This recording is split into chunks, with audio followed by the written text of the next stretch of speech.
Hello बच्चों, आज मैं आप लोगों को कृतिका में जॉर्ज पंचम की नाक पार्ट 2 जॉर्ज पंचम की नाक समझाने जा रही हूँ। ये बच्चों आपको इस पाठ की रीडिंग स्वयं ही करनी होगी।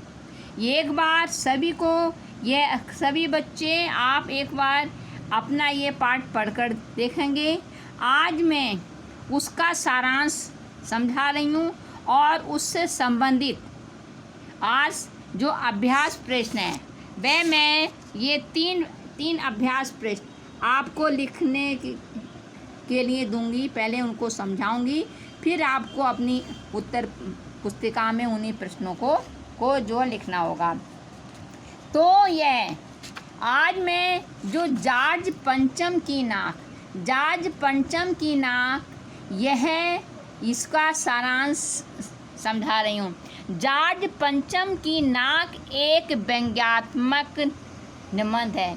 इसमें सरकारी तंत्र की जो है मजाक उड़ाई गई है। हम जिस इंग्लैंड के गुलाम रहे उनकी रानी के सम्मान के लिए भारत की सरकार कैसे पापड़ बेलती है, अपमान पूर्वक हरकतें करती है, यह दिखाना ही इस निबंध का क्या है उद्देश्य है। देखिए, फिर से बता रही हूँ, जॉर्ज पंचम की नाक एक व्यंग्यात्मक निबंध है। इसमें सरकारी तंत्र की मजाक उड़ाई गई है। हम जिस इंग्लैंड के गुलाम रहे उनकी रानी एलिजाबेथ के सम्मान के लिए भारत की सरकार को कैसे पापड़ बेलती है, अपमान पूर्वक हरकतें करती है, यही दिखाना इस निबंध का उद्देश्य है। तो बच्चों, इस निबंध का सारांश इस प्रकार से है। बात उन दिनों की है जब इंग्लैंड की महारानी एलिजाबेथ द्वितीय अपने पति के साथ भारत पधारने वाली थी। रोज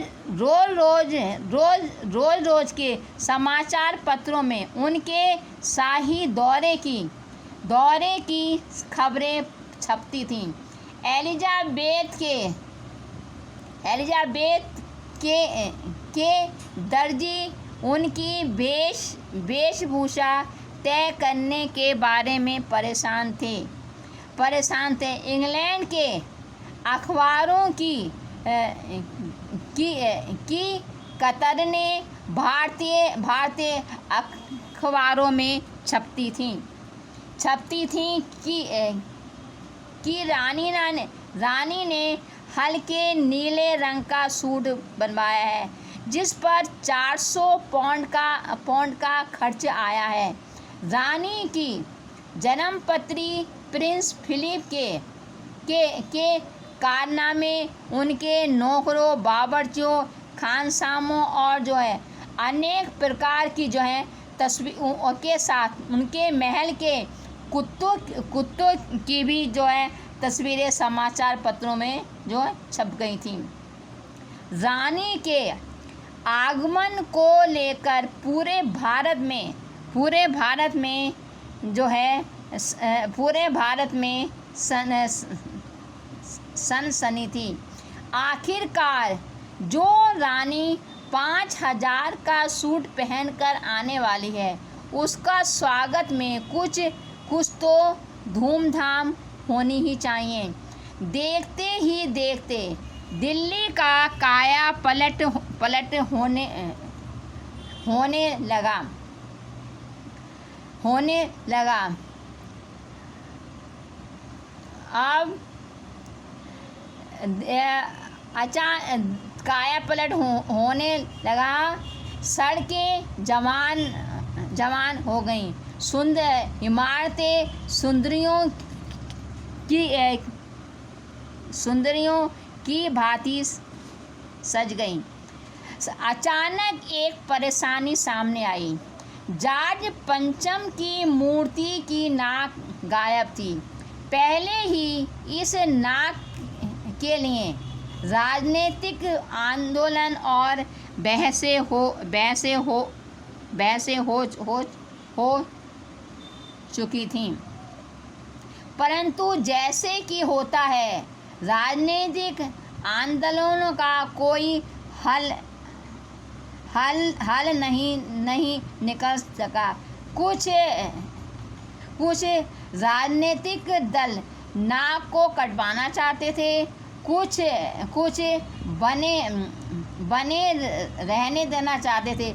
आखिरकार एक दिन यह हादसा हुआ कि हथियारबंद जवानों की गश्त होते हुए भी इंडिया गेट के सामने लगी जॉर्ज पंचम की मूर्ति की नाक काट दी गई।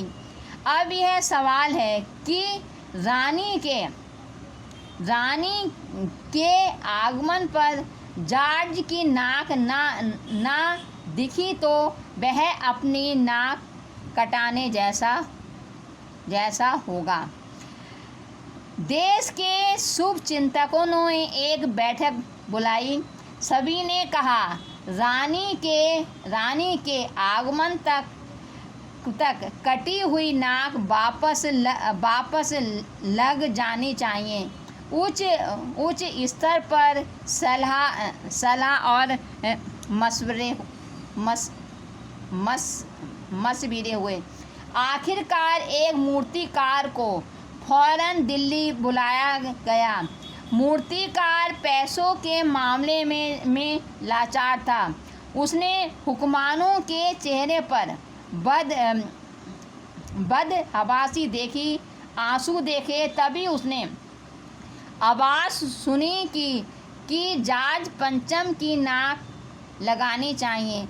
मूर्तिकार ने कहा, नाक लगा दूंगा, परंतु मुझे बताइए कि इसकी लाट का पत्थर कहाँ से लाया गया था। हुक्मरानों के चेहरे पर हवाइयाँ उड़ गईं। आखिरकार पुरातत्व विभाग की फाइलों के ढेर खोले गए, परंतु कुछ पता ना लग सका। हुक्मरान परेशान हो गए। एक खास कमेटी बनानी गई। उसे नाक लगाने का काम सौंप दिया गया। मूर्तिकार ने एक बैठक बुलाई। सभी ने कहा कि रानी के आगमन तक कटी हुई नाक वापस लग जानी चाहिए। उच्च स्तर पर जो है सलाह मशवरे हुए। देश मूर्तिकार ने कमेटी को यह सुझाव दिया कि मैं देश भर के पर्वतों पर जाकर पर्वत की किस्म का पता लगाऊंगा। कमेटी के सदस्यों की जान में जान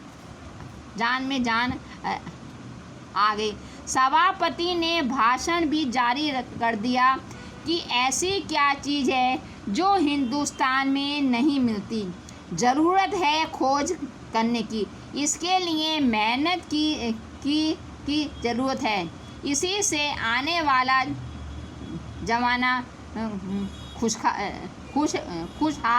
खुशहाल होगा। मूर्तिकार एक पहाड़ी, एक प्रदेश और पत्थरों की पत्थरों की खान ढूंढ आया, परंतु वह कीमती पत्थर ना मिला, क्यों? उसने कहा वह पत्थर विदेशी था। वह पत्थर विदेशी था। हैं। सभापति ने तैश में आकर कहा। अब अचानक मूर्तिकार के दिमाग में यह विचार आया। उसने अखबारों के पहुंचने पर एक शर्त लगा दी कि देश में अपने नेताओं की मूर्तियां भी बनी हैं। उनमें से किसी की भी नाक जो कि जॉर्ज पंचम की नाक से मेल खाती हो, उसे वहाँ से लेकर मूर्ति पर लगा दिया जाएगा। अब सभा में सन्नाटा छा गया। यह काम होशियारी से करना। फिर मूर्तिकार पूरे देश के दौरे पर निकला। जॉर्ज पंचम की नाप उसके पास थी। उसने मुंबई में दादा भाई नौरोजी, गोखले, तिलक, शिवाजी, जहांगीर आदि जितने भी देश के नेता थे, सबकी नाकें टटोली। फिर वह गुजरात आया। वहाँ उसने गांधी, पटेल मूर्तियों को परखा। बंगाल में जाकर सुभाष चंद्र, रविंद्रनाथ ठाकुर, सुभाष चंद्र, राजा राम मोहन राय आदि को भी देखा। इस प्रकार वह उत्तर प्रदेश, मद्रास, मैसूर, केरल, पंजाब होते हुए दिल्ली लौट आया। परंतु उसने निराश होकर कहा कि पूरे हिंदुस्तान में परिक्रमा करके आया हूँ। सबकी नाकें जॉर्ज पंचम की नाक से बड़ी निकली। मूर्तिकार ने फिर सुझाव दिया कि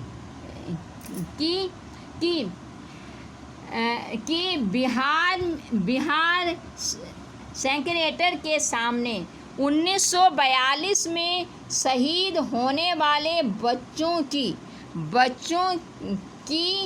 मूर्तियां स्थापित हैं। शायद उनमें से किसी की नाक उनकी नाक से भी बड़ी, शायद उनकी नाक मिल जाए, लेकिन उनकी नाक भी, बच्चों की नाक भी जॉर्ज पंचम की जो है नाक से बड़ी मिली। राजधानी में रानी के स्वागत की सारी तैयारियां पूरी हो चुकी थीं। जॉर्ज पंचम की मूर्ति को मल कर नहलाया गया, परंतु नाक नहीं थी। सरकारी हुकामों में खलबली मची। अब की बार उसने एक योजना पेश की। उसने कहा 40 करोड़ जनता में से कोई एक जिंदा नाक काट कर लगा दी जाए। यह सुझाव सुनकर जो है सन्नाटा छाया। मूर्तिकार ने कहा, नाक चुनना मेरा काम है, आपकी सिर्फ इजाज़त चाहिए। इजाज़त दे दी गई।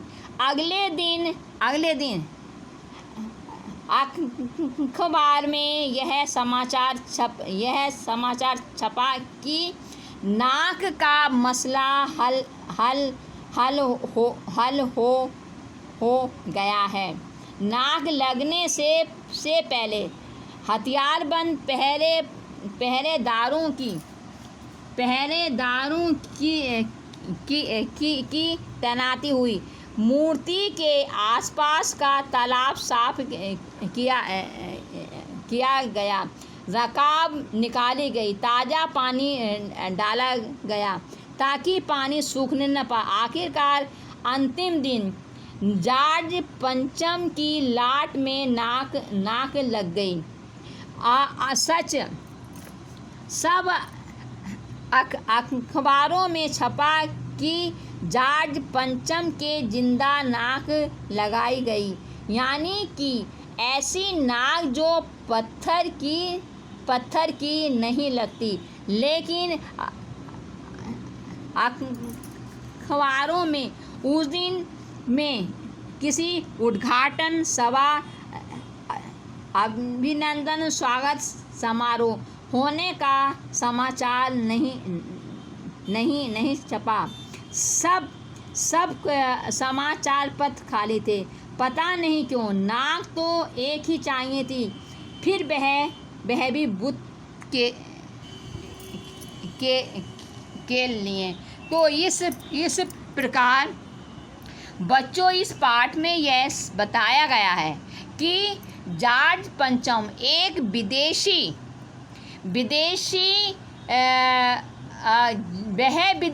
जो कि जिसने भारतीय जनता पर इतने जुर्म ढाए, उनकी नाक के लिए क्या क्या प्रयत्न किए गए और अंत में एक जिंदा व्यक्ति की नाक जो है लगा दी गई। तो इस पाठ में सरकारी तंत्र की जो है मजाक जो है उड़ाई गई है कि हम किस प्रकार से आज आज़ाद होने के बाद भी अंग्रेज़ों के गुलाम ही हैं। तो बच्चों, ये मैंने आपको इस पाठ जॉर्ज पंचम की नाक, इसका मैंने आप लोगों को सारांश समझा दिया। अब मैंने आपको इस पाठ के देखिए, आपको पता होना चाहिए कि कृतिका किताब में से केवल प्रश्नोत्तर ही आते हैं। तो मैंने इसके 3 प्रश्न आज आप लोगों को लिखने के लिए दे रही हूँ। पहला प्रश्न है कि सरकारी तंत्र में जॉर्ज पंचम की नाक को लेकर जो चिंता या बदहवासी दिखाई देती है, वह उनकी किस मानसिकता को दर्शाती है। पहला प्रश्न है, सरकारी तंत्र में जॉर्ज पंचम की नाक लगाने को लेकर जो चिंता या बदहवासी दिखाई देती है, वह उनकी किस मानसिकता को दर्शाती है। तो इसका उत्तर है कि सरकारी तंत्र में जॉर्ज पंचम की नाक लगाने को लेकर जो चिंता या बदहवासी दिखाई देती है, उससे उनकी गुलाम मानसिकता का बोध होता है। किसका होता है? गुलाम मानसिकता का बोध होता है। इससे पता चलता है कि वे आज़ाद होकर भी अंग्रेज़ों के गुलाम हैं। उन्हें अपने अतिथि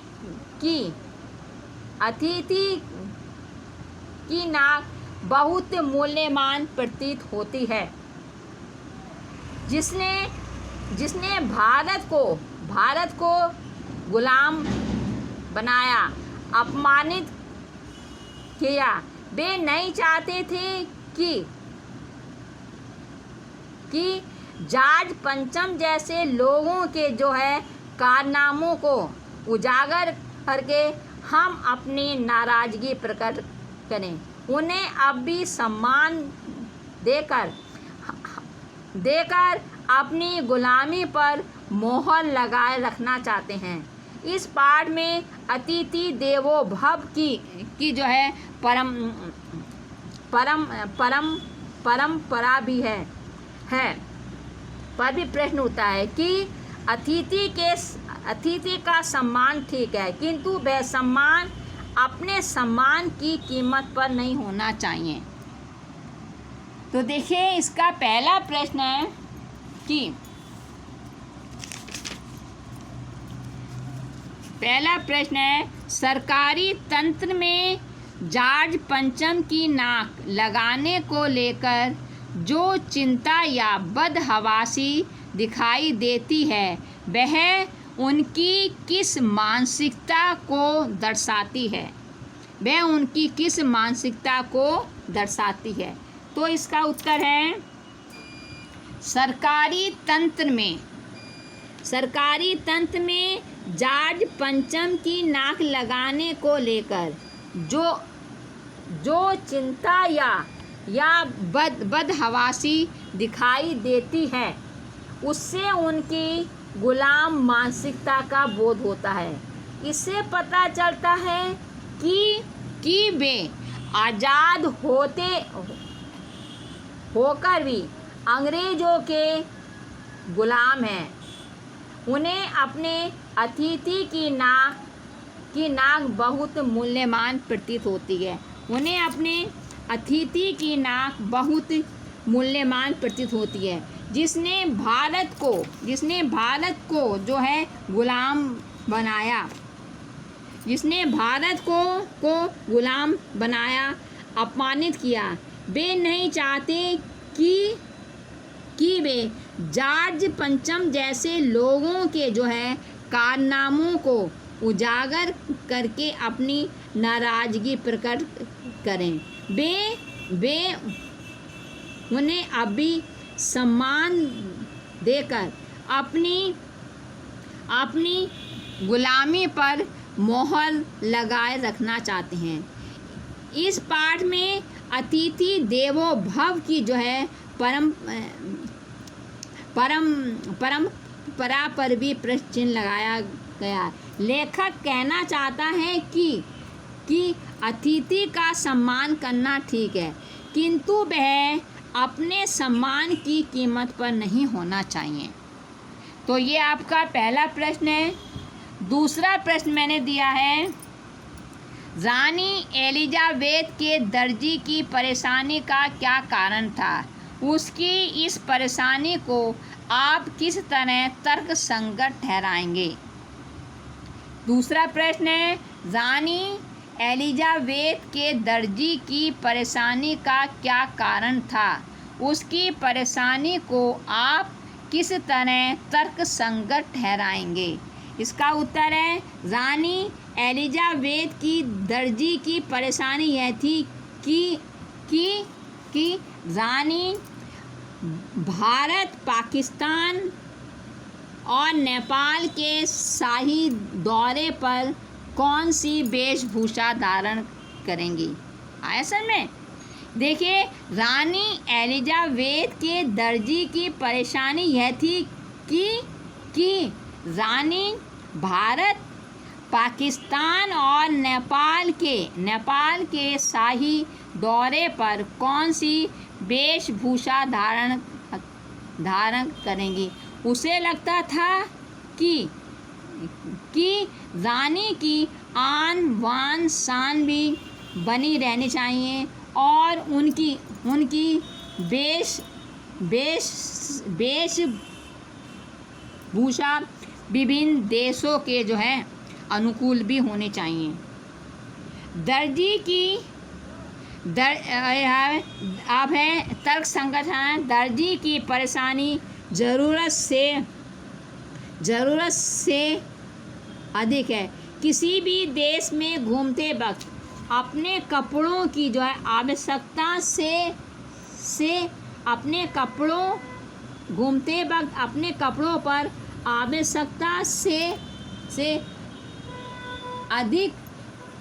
अधिक ध्यान देना, चकाचौंध पैदा करना अनावश्यक है। यदि रानी अपने कपड़ों को लेकर परेशान है तो दर्जी बेचारा क्या करे? उसे तो रानी की शान और वातावरण के जो है अनुकूल वेशभूषा तैयार ही करनी होगी। फिर से बोल लें इसका आंसर। प्रश्न है, रानी एलिजाबेथ के दर्जी की परेशानी का क्या कारण था? उसकी परेशानी को आप किस तरह तर्क संगत ठहराएंगे? तो इसका उत्तर है बच्चों, रानी एलिजाबेथ के दर्जी की परेशानी यह थी कि रानी भारत, पाकिस्तान और नेपाल के शाही दौरे पर कौन सी वेशभूषा धारण करेंगी। उसे लगता था कि रानी की आन बान शान भी बनी रहे और उनकी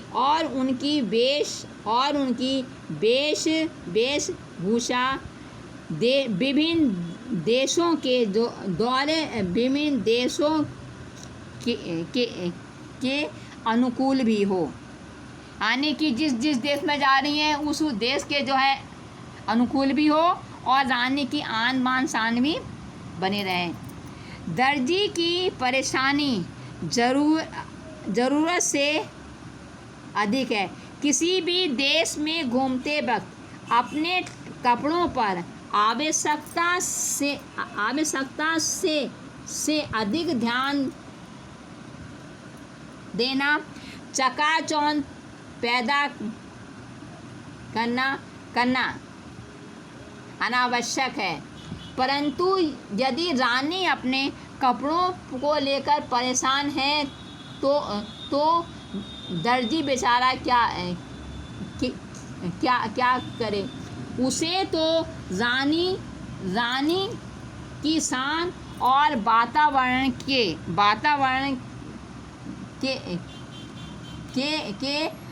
अनुकूल वेशभूषा तैयार करनी ही होगी। तात्पर्य यह है कि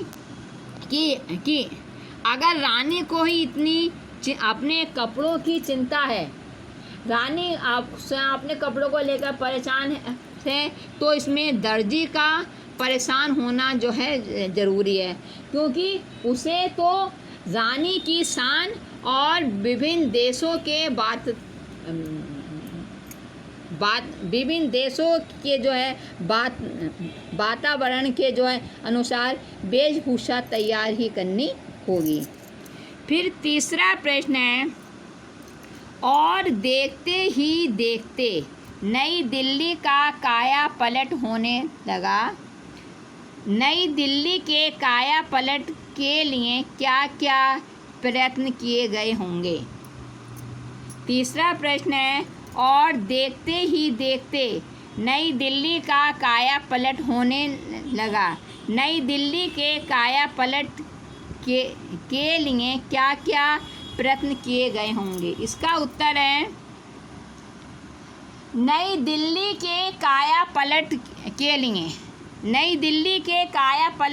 के लिए सबसे पहले गंदगी के ढेरों को हटाया गया होगा। सरकारी इमारतों और पर्यटन स्थलों को रंगा पोता और सजाया तथा संवारा गया होगा। उन पर बिजलियों का प्रकाश किया गया होगा। सदा से बंद पड़े फव्वारे चलाए गए होंगे। भीड़ भाड़ वाली जगहों पर ट्रैफिक पुलिस का विशेष प्रबंध किया गया होगा। फिर से बोल रही हूँ। प्रश्न है, और देखते ही देखते नई दिल्ली का काया पलट होने लगा। नई दिल्ली के काया पलट के लिए क्या क्या प्रयत्न किए गए होंगे? तो उसका उत्तर है, नई दिल्ली के काया पलट के लिए सबसे पहले गंदगी के ढेरों को हटाया गया होगा। सड़कों, सरकारी इमारतों और पर्यटन स्थलों को रंगा पोता तथा सजाया संवारा गया होगा। उन पर बिजलियों का प्रकाश किया गया होगा। सदा से बंद चौराहों पर सदा से बंद फव्वारे चलाए गए होंगे। भीड़ वाली जगहों पर ट्रैफिक पुलिस पर विशेष प्रबंध किया गया होगा। तो इस प्रकार से बच्चों मैंने आपको इस जॉर्ज पंचम की नाक पाठ के मैंने आपको आज सारांश समझाते हुए 3 अभ्यास प्रश्न मैंने आप लोगों को जो है समझा दिए हैं, जो आपको अपनी पुस्तिका में लिखने होंगे। ये सभी प्रश्न आपको बच्चा आप प्रश्न लिखते समय इस बात का ध्यान रखें कि मुझे उसकी पिक्चर उसी दिन मिलनी चाहिए, तभी आपकी प्रेजेंट जो है लग पाएगी। आपको इस बात का भी ध्यान रखना चाहिए और अपना पेंडिंग वर्क नहीं रखना चाहिए। और आप लोगों को जैसा कि पता है कि आपको जो CCA कंपटीशन है उसमें भी सभी को भाग लेना होगा। इसके साथ ही धन्यवाद।